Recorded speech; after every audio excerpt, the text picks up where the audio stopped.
कि भाजपा से लड़ाई है। भाजपा से वही लड़ सकता है जिनका पांचों विधानसभा में जिनकी पकड़ हो। जन सैलाब की बात करें तो अखिलेश यादव जी के भी रैली में एकदम से भीड़ लग जाती है, लेकिन वो कन्वर्ट नहीं हो पाता है वोट। अब देखिए उसमें बीपी सरोज वो भी तो सामने है, क्योंकि अभी सांसद थे यहाँ से, फिर इसके बाद फिर से भाजपा ने उन्हें टिकट दी। नमस्कार, इस वक्त मेरी मौजूदगी है जनपद जौनपुर में, और जौनपुर के मछली शहर लोकसभा 74 में मैं इस समय खड़ा हूं। हमारे साथ में आप देख सकते होंगे एक समाजवादी पार्टी के नेता हैं, टोपी देख ही रहे होंगे, लाल टोपी लगाए हुए हैं।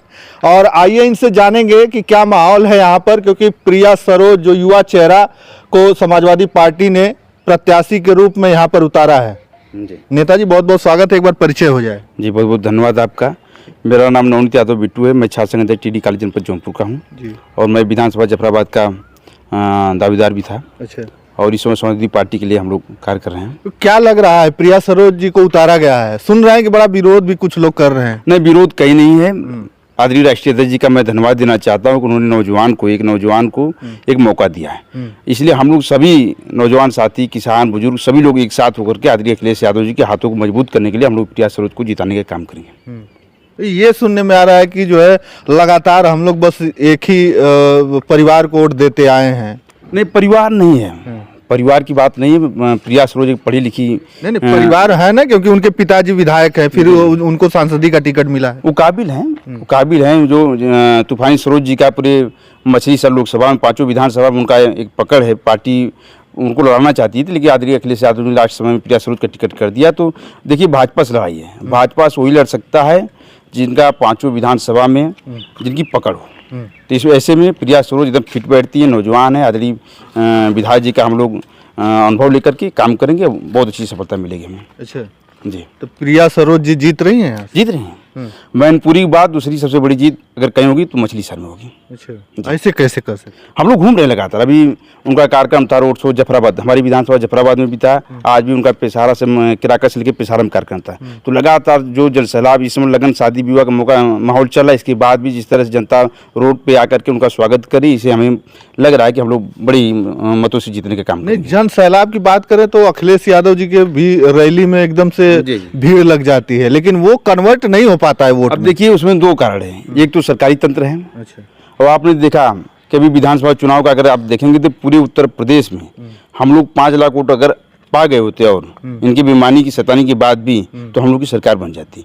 और यही स्थिति थी सागंज में, वही स्थिति थी आपके मढ़ियाओं में, बदलापुर में। तो हम लोग कितने वोट से आ रहे हैं, कहीं 1000 वोट से, कहीं 500, कहीं 700 से, ऐसे वोट से हमको हराया गया। हम लोग हारे नहीं हैं। तो इस बार हम लोग बड़ी मजबूती के साथ कंधे से कंधा मिला करके चलेंगे, सभी कार्यकर्ता एकजुट हैं, तो सरकार हम लोग की बनेगी। जो भी सांसद चुने बीपी सरोज वो भी तो सामने है, क्योंकि अभी सांसद थे यहाँ से, फिर इसके बाद फिर से भाजपा ने उन्हें टिकट दिया। बीपी सरोज का कोई मतलब यहाँ नहीं है, क्योंकि वो पीडीए का वोट लेंगे और एक भी निमंत्रण अगर कोई बता दे, इसमें लगन का माहौल, निमंत्रण का माहौल चला, अगर किसी ओबीसी, एससी, एसटी के समाज में, जिस समाज को पासी समाज से आते हैं, अगर वहाँ भी अगर किसी के यहाँ गए हो तो आप बता दीजिए। उनका कहीं कोई माहौल है, पूरे 5 साल वो दिखे नहीं, बस मोदी के नाम पे, इनके नाम पे वोट मांग रहे हैं। उनका कहीं कुछ चलेगा नहीं। इस बार बहुत वोटों से हारेंगे और उनका इतिहास है, 183 वोट से बेईमानी से जीते हैं, आप भी जानते हैं, सब जानते हैं। तो कहीं वो लड़ाई में नहीं है। तो जिस तरीके से भाजपा सरकार है, मोदी जी कह रहे हैं कि इस बार 400 के पार और इस बार फिर से सरकार बनेगी। जो 5 किलो राशन है वो बहुत प्रभावी रूप से काम कर रहा है जनता के बीच। कहीं कुछ काम नहीं करके 5 किलो राशन खा करके लोग जाके वोट देंगे। ये 400 पार की जो बात करें, 400 पार की अगर आप बात समझेंगे तो 400 पार की जरूरत क्यों है इनको? 1/3 बहुमत से ज्यादा इनको क्यों चाहिए सांसद? इसका कारण 400 पार पेट्रोल हो जाएगा, 400 पार डीजल हो जाएगा, 400 पार महंगाई से बड़ी दाल हो जाएगी और इनका कहीं कुछ चलने वाला 400 हार होगी इनकी। इस बार इनकी 400 हार होगी।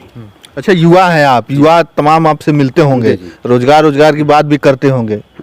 बिल्कुल करते हैं। बहुत पीड़ा है, सबको पीड़ा है, नौजवानों की पीड़ा तो है ही। बीजेपी का अगर आप मैनिफेस्टो देखेंगे तो उसमें कहीं भी वो रोजगार की बात, नौकरी की बात कहीं नहीं की है। तो इससे साफ साफ है कि ये रोजगार नहीं देना चाहते, सिर्फ 5 किलो राशन, मंदिर, मस्जिद, इसी में हमको आपको सबको उलझा के रखना चाहते हैं। तो अखिलेश यादव जी का भी तो मैनिफेस्टो आया, उसमें 5 किलो अनाज दे रहे हैं भाजपा वाले, तो ये कह रहे हैं कि हम आटा देंगे, हम आटा भी देंगे और हम डाटा भी देंगे। अच्छा। आदरणीय अखिलेश यादव जी ने कहा है कि हम आटा भी देंगे, डाटा देंगे, क्योंकि 18 लाख से ज्यादा लैपटॉप बांटने का काम अगर किसी ने किया तो आदरणीय अखिलेश यादव जी ने किया था। डाटा के माध्यम जो क्रांति आई है जो आज आप हम लोग सब लोग यूज कर रहे हैं, तो बहुत से दुकानदार, बहुत से रोजगार मिला उनके लैपटॉप के माध्यम से। तो अखिलेश जी जो कहते हैं वो करते हैं। अच्छा जी, मतलब आपको लगता है कि यहाँ से जो है प्रिया सरोज जी जीत के जाएंगे? प्रिया सरोज मछली शहर से भी जीतेंगी और बाबू सिंह कुशवाहा जौनपुर सदर से भी हम लोग जीतने का काम करेंगे। अच्छा, जी। मतलब दोनों लोकसभा आएगी? दोनों लोकसभा सीट जीतेंगे इस बार। पूर्वांचल में लगभग सारी सीटें हम लोग जीतने का काम करेंगे, क्योंकि जो बीजेपी के खिलाफ जो माहौल है, जो स्थितियाँ परिस्थितियाँ हैं, जिस तरह से बेरोजगारी महंगाई चरम पे हो गई, ऐसे सभी नौजवान किसान सभी हताहत हैं, सभी लोग भाजपा के खिलाफ वोटिंग करेंगे। अच्छा जी। चलिए, हमारे साथ युवा नेता थे समाजवादी पार्टी के। इनकी बातों से आप कितना समझ हमें कमेंट करके जरूर बताइएगा। तो चलिए, इस वीडियो में इतना ही। धन्यवाद।